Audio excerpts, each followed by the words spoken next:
Healthy rin ang iyong kakainin dahil aakalain mong mabubusog ka kaagad. Pero mukhang kailangan nating kumain ng marami para madaig ang biker na ito sa Arizona.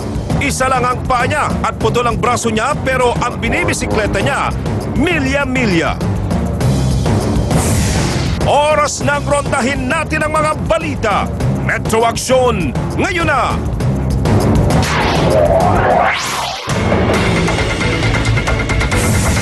Ito ang malilipit na eksena sa Metro Action ngayon. 3 taong gulang na bata naabo kasama ng kanilang bahay sa Quezon City. Biktima na pabayaan raw ni nanay. Mag-asawang Taiwanese na negosyante patay sa mga hold-upper. Suspect hinostage pang anak ng mga biktima. Magnanakaw na sumalakay sa comedy bar at tumangay ng laptop sa pool sa CCTV. Hinala ng mga pulis, inside job.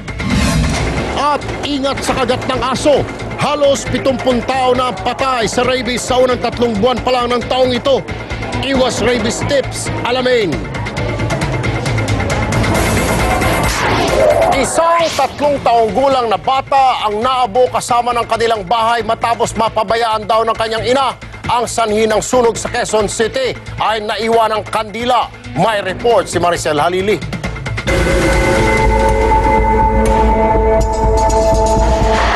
Ang mga uulinging kahoy na lang na ito ang natira matapos lamunin ng apoy ang bahay ng mag-live-in partner na sina Aiza at Elmar sa Payatas, QC, pasado 2:00 kaninang madaling araw.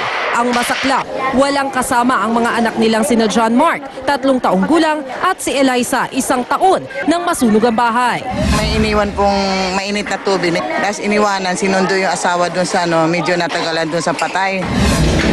Pagbalik ni Aiza, ang bunsong anak na lang ang nailigtas. Ang panganay na si John Mark, walang kalaban-laban na natusta ng apoy.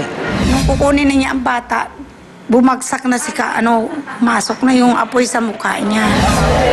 Ang sinasabing pinagmula ng sunog, nakasinding kandila. Pero halos maiyak sa galit ang lola ng bata nang marinig ang kwento ng mga kapitbahay na iniwan ni Aiza ang 2 bata. Sa pagliligtas nga raw ng anak, pati si Aiza nasa East Avenue Medical Center ngayon dahil sa lapnos sa braso at likod. Wala silang pakialam eh. Dahil nagsisisigaw na pala anak ko na tulungan nga daw siya. Wala daw nakinig. Bukod sa bahay ni na Aiza, nadamay din sa sunog ang katabing bahay nito. Swerte mang nakaligtas ang buong pamilya, halos wala namang natira sa mga ari-arian nila. Ay, wala tayong magagawa, hindi na natin maibabalik yun eh.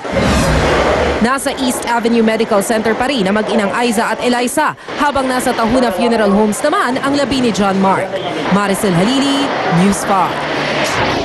Patay naman ang isang hold-upper ng tindahan matapos manlaban sa mga pulis sa Caloocan kagabi. Pero huli na ang mga pulis sa pagresponde dahil ang mag-asawang Taiwanese sa may-ari ng tindahan, pinatay rin ito.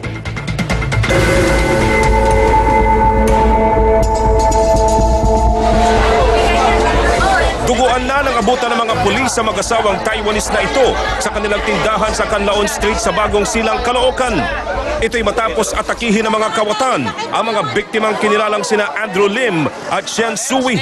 Base sa investigasyon, 7:00 ng gabi habang isinasara ng mag-asawa ang tindahan, ay bigla na lang pumasok ang isang armadong lalaki. Agad namang natunugan ng mga katabing tindahan ang nangyari at tumawag ng pulis. Pero bago pa nakarating ang mga parak, patay na ang mag-asawa. At para didakpi ng mga pulis, hinostage ng sospek ang 3 taong gulang na anak ng mga biktima. Dito na siya nanlaban at napatay. Nakita nung suspect na ito na yung mga pulis. So hindi niya na nakuwang i-ano pa yung bata. Nakita namin ang paglusob ng pulis. Tumatakbo na rin yung bata, parang tuliro na. Natagpuan ang bangkay ni Lim sa 3rd floor ng tindahan habang nakita naman sa 2nd floor ang katawan ni Sui na may saksak sa leeg. Na-recover ang kalibre 48 na baril at patalim ng suspect pati ang laptop at bag na naglalaman ng kita ng tindahan. Pinag-aaralan ng mga otoridad kung may kasama ang napatay na hold-upper. Doon sa initial findings namin, mukhang may kasama pa to. Susunod, pagnanakaw sa isang comedy bar sa Quezon City, kuhang-kuha ng CCTV. Inside job, tinitignan ng mga otoridad. At mga batang nakakagat ng aso, dumarami raw kapag bakasyon. Contra rabies tips, alamin.